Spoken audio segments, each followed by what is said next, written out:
What is going on with the new iPhone 17 lineup? We keep getting more information and it looks like this phone is going to be amazing. Now, I recently did a 3-month review on the iPhone 16 Pro Max, and at the end I said, out of all of the recent iPhones, this was the one that I could skip because the 17 is looking so good. And honestly, with all the info that we have, which I will share with you, I'm having a hard time deciding which one I will buy. Now, it looks like we're gonna have a whole redesign for the lineup because for years, the lineup's been kind of weird. We have a bunch of different phones. We have Maxes, we have Pluses, some aren't selling well. So it looks like we are gonna have the regular iPhone 17, the 17 Air, the 17 Pro, and the 17 Ultra, which is gonna match up with the lineup that Apple has for their Max. I think this makes so much sense, and they're all gonna have distinctive features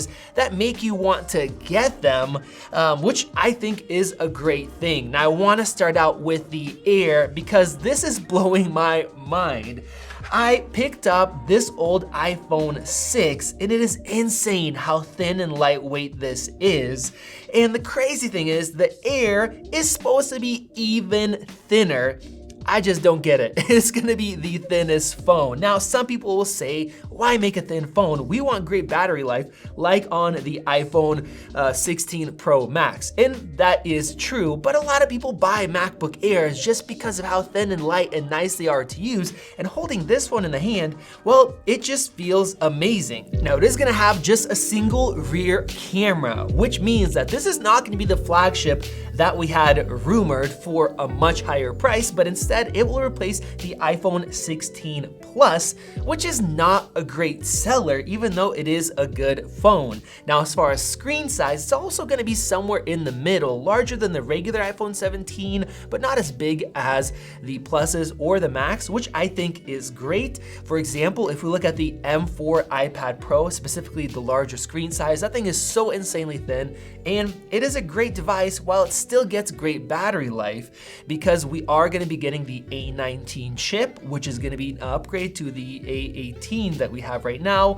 So not a whole huge chip upgrade, but it will focus on some power efficiency gains along with the higher clock speed based off of the M4s, because the iPhone chips are now 1 gen behind as far as the clock speed. So that is gonna be a great phone. Now with that, the dynamic island is going to be getting smaller as well. So that is nice. Less of your space on the screen is gonna be taken up by that, especially when you're watching videos. And finally, we are gonna get Apple's own 5G chip built into it. Now, this is gonna go across all of the iPhones, and I'm excited about that because with Apple designing everything, the Bluetooth, the Wi-Fi, and the 5G in one chip, it's gonna bring more power efficiency, and finally, we'll be catching up to what Android has.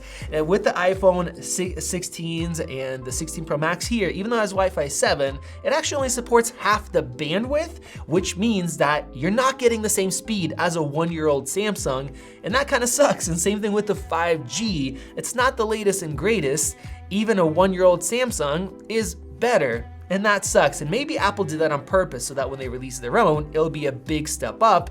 They are known to do that. And the last thing that's exciting about the upcoming Air and the regular 17 is ProMotion. Finally, we are gonna get ultra smooth screens on these phones, which is the biggest reason I haven't been able to use one. When you're used to a Pro with 120 Hertz, the other ones just feel so laggy. And you guys can see in these slow motion clips, the difference that you get. And also for gaming, the ability to have 120 Hertz is also really nice to make use of these very powerful chips.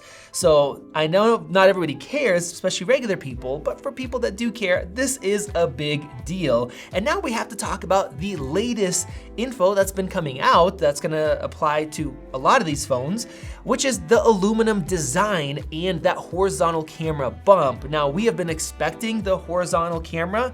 Some people are saying it looks ugly. Personally, I kind of like it. I think if you don't like it, it will grow on you. And the great thing is, you're not gonna have this crazy wobble on your desk anymore.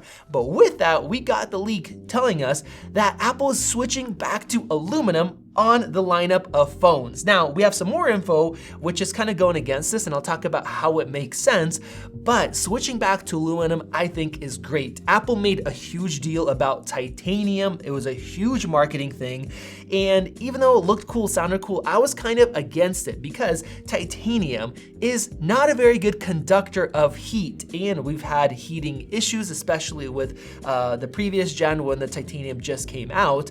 Aluminum transfers heat so much better, and these phones do get hot. The screens still dim, so switching back to aluminum will be great, and that kind of brings us back to this old design of this iPhone, but that also brings up the issue of wireless charging. You know, Apple got rid of the aluminum back when they added wireless charging to the iPhone 10 and the iPhone 8. Well, it looks like we could have that camera bump be made out of aluminum instead of glass like on the new phones, and then below that we have a glass section for MagSafe, so that will still be there. Personally, it does look kind of like a Pixel design, but I like it. You let me know your thoughts. But then after that, we had some info showing us that might not even happen at all, and Apple could stay with titanium. Now, this info is from somebody that's not as well known, Instant Digital, and they're saying that the iPhone 17 Pro models will still keep titanium. How does that make sense? And honestly, I think it can if Apple goes with that lineup with the Air, the Pro, and the Ultra, because we know that Apple is going to be making an Ultra. We've had leaks for a couple of years, and a lot of times we get leaks ahead of time, too early in advance. So if Apple wants to keep the Pro phone with titanium and the Ultra, which is going to have an Ultra chip with 12 gigs of RAM, that info came out for the Apple Intelligent features, that could be the one that has this new design, something fresh, something different compared to the phones that look the same for many years. So even though some people might think that going from stainless to titanium back to aluminum doesn't make sense for marketing, I think Apple can do a good job marketing it. The benefits and the whole new design will kind of take over, especially with the vapor chamber cooling that is going to be going into the Ultra phone along with that graphite sheet. It's just going to be marketed as designed for ultimate performance, ultimate cooling with this new design. And I'm so excited because Android phones have had this for a long time, and it definitely does help.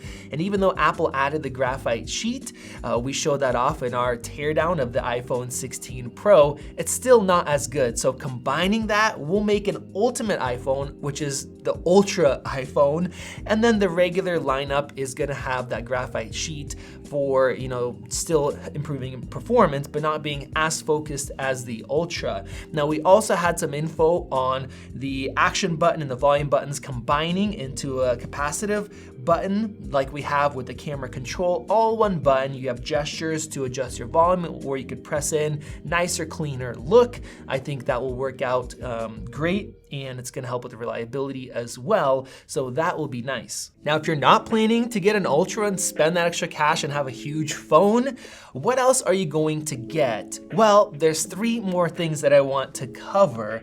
The first is going to be that selfie camera being 24 megapixel. The upgrade for the 16s didn't happen on the selfie camera. It's literally identical. And Apple's been stuck with 12 megapixels for a long time, where the Android competition have kind of been destroying it, especially in low light where we have a lot of blurring. The sensor is not very quick for the processing. So 24 megapixels will be nice. Nice sharp photos, better low light.